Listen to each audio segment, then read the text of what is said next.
咱的全社会防卫论政委员会成立满1年，总统赖清德今仔日表示，面对自然环境的变化，佮维权国家野心，咱台湾会继续提升国防的力量。不过，所有外国媒体报道，讲川普若像是要暂停一项对台湾的军援。对此，国防部表示，一切拢有照计划来进行。任何有关国家战败或政府宣布投降的讯息，都是假讯息。身为中华民国3军统帅，我要告诉国人同胞与国际社会，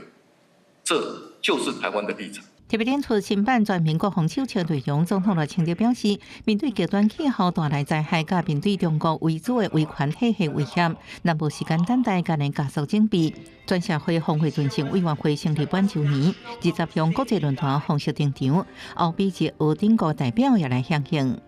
Warfare today is not like warfare was in the past. If Taiwan is attacked, then its responses need to be multiple across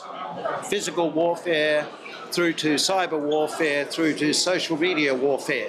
为推广国防力量甲社会论政，罗总统表示，明年度国防预算会照北约标准达到 GDP 的3.37%，个按算伫2030年以前达到 GDP 5%的目标。按过同一时间，华盛顿邮报报道，美国总统川普为促成全社会暂停一项超过4亿美金、差不多代表120亿元的对待军援引起讨论。国防部长表示，台美双方维持密切合作机制，各项交流计划拢照时间执行。我们会将这个国防预算根据我们的作战需求，做的需要的武器跟装备，然后让这个明年的这个国防预算能够达到建立。至于相关的军售或军演的部分，在还没有正式公告之前，委员就这个。除了感谢美国长期支持台湾强化国防能力，台湾会继续强化自我防卫，甲友邻国家合作，共同协助侵略，确保区域和平。记者综合报道。